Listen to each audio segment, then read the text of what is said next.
गुरु स्वामी जीवलाई समझौं भित्री मत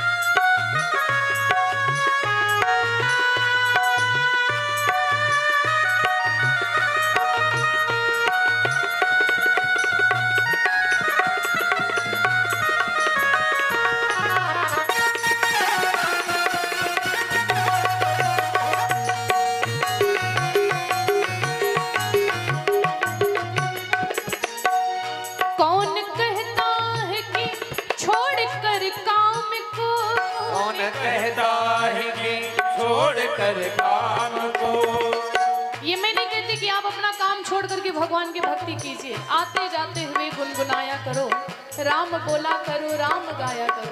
कौन कहता है कि छोड़ कर काम को, कौन कहता है कि छोड़ कर काम को, अच्छा हो याद रखो अगर राम को, अच्छा हो याद रखो अगर राम को, अच्छा हो याद रखो अगर राम। सुख दुख में उसे ना भुलाया करो, सुख दुख में उसे ना भुलाया करो। कहते दुख में सुमिरन सब करे, दुख में सुमिरन सब करे, सुख में करे ना कोई। जो सुख में सुमिरन करे तो दुख काहे को होए। सुख दुख में उसे ना भुलाया करो, सुख दुख में उसे ना भुलाया करो।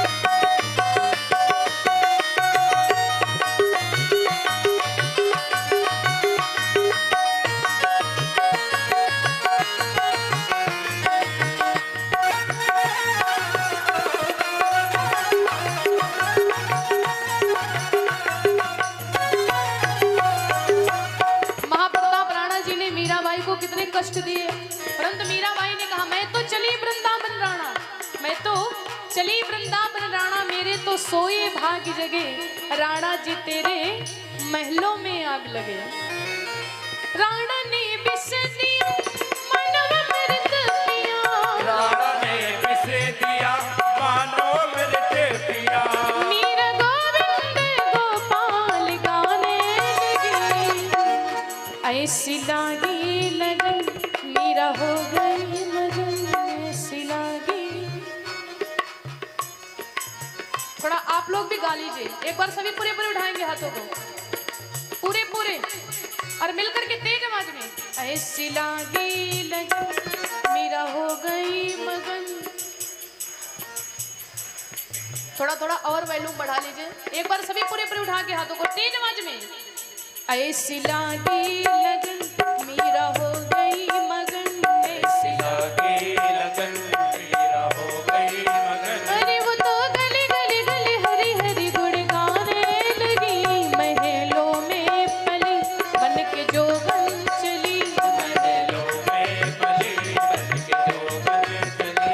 मीरा रानी दीवानी कहाने लगी, ऐसी लागी मीरा हो गई मगन, ऐसी लागी लगन मीरा हो गई, ऐसी लागी लगन मीरा हो गई मगन। बोली वृंदावन बाके बिहारी लाल की जय, बोली कृष्ण कन्हैया लाल की जय, सच्चिदानंद भगवान की जय, श्री सिद्धेश्वर धाम की जय।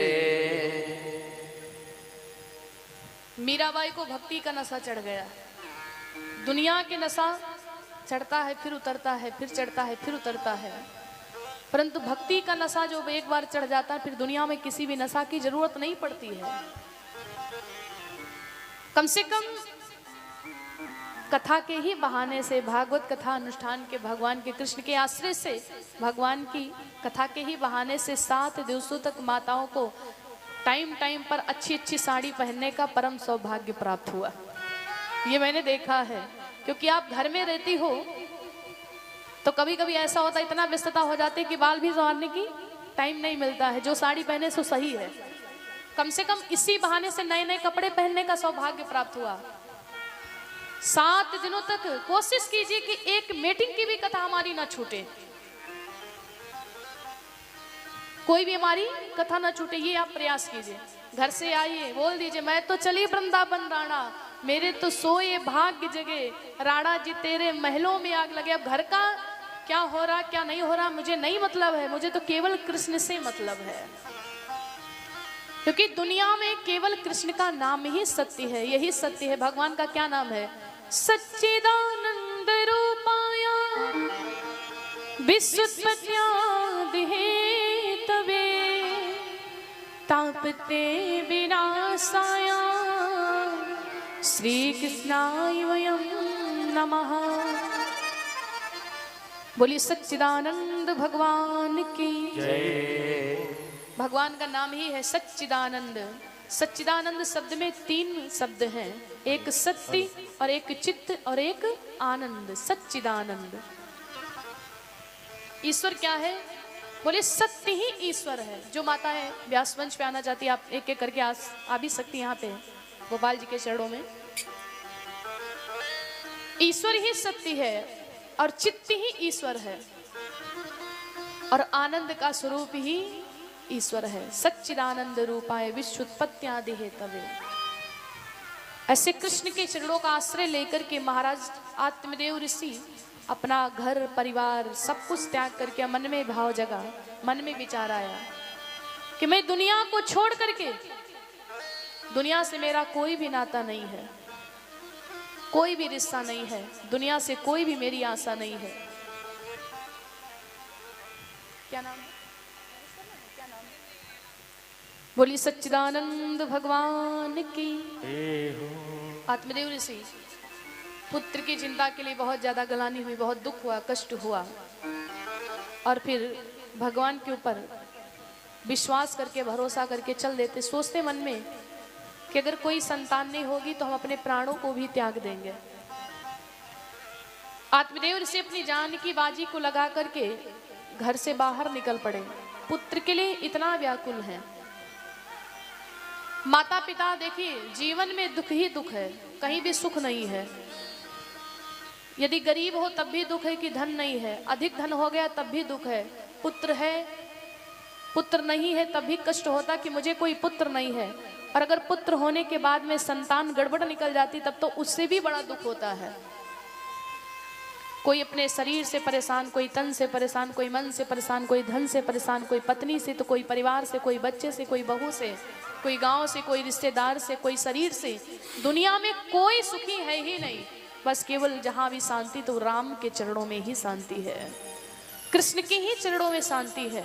और 7 दिवसों तक हम भगवान को जानने की कोशिश करेंगे और 7 दिनों तक हम निरंतर में कथा में आएंगे, क्योंकि कथा सुनने का तात्पर्य, करवाने का तात्पर्य, दरबार में आने का तात्पर्य केवल एक है कि कृष्ण हमारे और हम कृष्ण के हो जाएं, आपके जीवन में भक्ति आ जाए।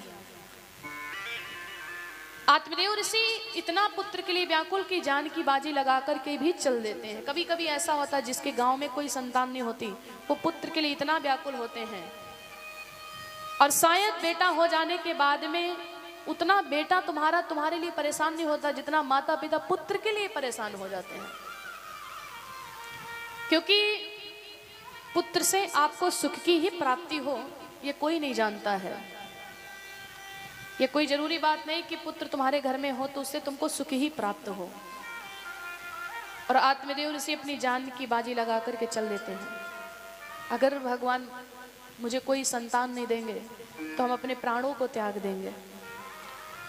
भगवान ने देखा कि मेरे अनन्य भक्त हैं आत्मदेव ऋषि और पुत्र की चिंता में ये इतनी इनकी खराब व्यथा हो गई है कि पुत्र के विरह में पागल हो चुके हैं और ये अपने प्राणों को भी त्याग देंगे।